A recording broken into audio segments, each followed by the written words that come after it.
अस्सलाम वालेकुम friends, smart travel and visa guide channel में खुश आमदीद। आज हम बात करते हैं पोलैंड की वीज़ा अपडेट। अगर आप विजिट वीज़ा अप्लाई करने वाले हैं पोलैंड का, आप टूरिस्ट वीज़ा अप्लाई करने वाले हैं या आपका वर्क परमिट आ चुका है, आप अपॉइंटमेंट के मुंतज़र हैं या आपका एडमिशन किसी यूनिवर्सिटी में पोलैंड की हो चुका है, तो ये वीडियो आप लोगों के लिए है। जी हाँ फ्रेंड्स, सबसे पहले ये बात अंडरस्टूड है, पोलैंड की एम्बेसी पाकिस्तान इस्लामाबाद के अंदर मौजूद है, लेकिन उसकी मौजूदगी का कोई फ़ायदा नहीं होता क्योंकि वो वीज़ा पाकिस्तानियों को बिल्कुल भी प्रोवाइड नहीं करती। पोलैंड के वर्क परमिट ये वो वर्क परमिट हैं जो किसी को भी बहुत इजीली कहीं से भी आप ले सकते हैं, परचेज कर सकते हैं, ऑनलाइन अप्लाई कर सकते हैं और वहाँ पे जो वर्क परमिट हैं वो आसानी से आपको ग्रांट भी हो जाते हैं। लेकिन जो मेन कंसर्न है, जो मेन इशू होता है, वो पाकिस्तान के अंदर एक अपॉइंटमेंट का होता है और साथ में उसके बाद वीज़ा रेशो का होता है। यह वीज़ा रेशो उस वक्त से ज़्यादा और डाउन हो चुकी है, ज़्यादा डाउनग्रेड हो चुकी है जब से रशिया और यूक्रेन की वार स्टार्ट हुई थी। इस वाले से इनके बॉर्डर, इसकी बाउंड्रीज अटैच होती हैं, एक ये भी एलिमेंट है। इसके अलावा उनकी पॉलिसी ऐसी है, वो पाकिस्तान से वीज़ा रेशो ना होने के बराबर होती है, सो वीज़ा बिल्कुल भी वो प्रोवाइड नहीं करते। इवन दो कि आपने शेंजन स्टेट में वहाँ पे ऑलरेडी विजिट भी किया हुआ हो, फिर भी वीज़ा रिजेक्ट करते हैं। अब सबसे पहले आते हैं हम विजिट वीज़ा के वाले से। अगर आप विजिट वीज़ा के वाले से इंटरेस्टेड हैं तो ये बात आप उनकी ऑनलाइन उनकी वेबसाइट पे, ऑफिशियल वेबसाइट पे जाएंगे, आपको मंडे या ट्यूसडे को इजीली अपॉइंटमेंट मिल जाएगी और अपॉइंटमेंट भी विद इन वीक होती है। जब अपॉइंटमेंट होती है आप वहाँ पे जाते हैं, आपको बहुत स्ट्रिक्ट इंटरव्यू लिया जाता है। उसके बाद विद इन 10-12 डेज के अंदर पासपोर्ट रिटर्न होता है और उस पर फ्यूजल लगा होता है।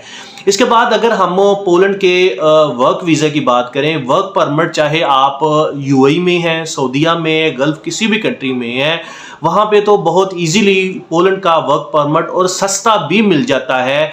लेकिन मेन इशू, जो मेन कंसर्न होता है, वो अपॉइंटमेंट का होता है। इसकी अपॉइंटमेंट सिर्फ और सिर्फ एम्बेसी डायरेक्टली देती है और वो ड्रा सिस्टम के थ्रू देती है।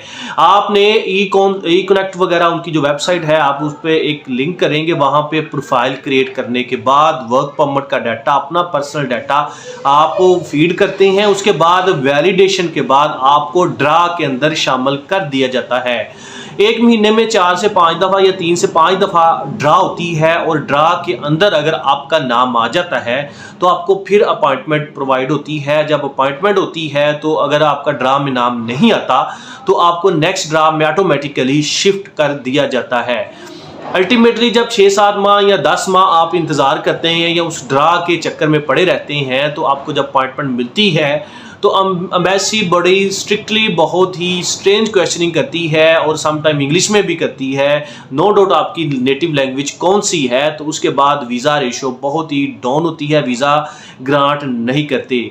सो अगर आप इस चक्कर में हैं कि वर्क परमिट मिल रहा है पोलैंड का, वो ऑथेंटिक है, वो जेन्युइन है और सबसे अहम खास बात ये है कि वो सस्ता भी है, तो उसको ले लेना चाहिए। और शेंजन का है तो यूरोप का है, तो उस हवाले से बात है कि आप इतने पैसे ज़ाया करेंगे, इतना टाइम स्पेंड करेंगे, एनर्जी करेंगे और मेंटली डिस्टर्ब रहेंगे, स्पेशली अपॉइंटमेंट के हवाले से और वीज़ा रिफ्यूज़ल के हवाले से। सो पिछले कुछ अर्सा से एक पोलैंड वाहिद कंट्री है जो पाकिस्तानियों को बिल्कुल भी किसी एंगल पे भी वीज़ा ग्रांट नहीं करता। जैसा कि एक बात अंडरस्टूड है, चाहे आप विजिट अप्लाई कर रहे हैं, चाहे आप वर्क अप्लाई कर रहे हैं या आप स्टूडेंट अप्लाई कर रहे हैं। इसके अलावा पोलैंड के स्टूडेंट वीज़ा की अगर हम बात करें, स्टूडेंट वीज़े में वहाँ पे बहुत सी ऐसी यूनिवर्सिटी हैं जो फ्री एडमिशन देती हैं, स्कॉलरशिप के साथ प्रोवाइड करती हैं। लेकिन बात आ जाके एम्बेसी के एंड पे रह जाती है। आपने वहाँ पे कुछ यूनिवर्सिटीज़ के अंदर आपने जो फीस, जो एडमिशन फ़ीस होती है, कुछ यूरो वो भी पे किया होता है। सम टाइम कुछ यूनिवर्सिटी को आपको पहले सेमेस्टर की फ़ीस भी कहती हैं, वो भी पे कर चुके होते हैं।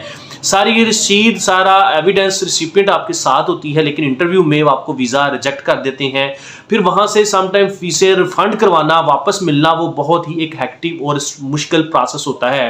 लिहाजा ये आपसे आपको एक सजेशन है, फ्रेंडली सजेशन है कि अगर आप पोलैंड की किसी भी कैटेगरी का वीज़ा अप्लाई करने वाले हैं तो उसमें बात अंडरस्टूड है कि आपको वीज़ा बिल्कुल भी नहीं मिलेगा, ना उसके चांसेस हैं और ना ही वो पाकिस्तान को वीज़ा देते हैं। और चाहे आप यूएई से अप्लाई कर रहे हैं, किसी गल्फ कंट्री से अप्लाई कर रहे हैं, किसी और कंट्री से अप्लाई कर रहे हैं, लेकिन पासपोर्ट आपका पाकिस्तानी है, पाकिस्तान सिटीजन बेस पे है, तो वो आपको वीज़ा लगने के बहुत ही कम चांसेस हैं, मीन इम्पॉसिबल चीज़ है।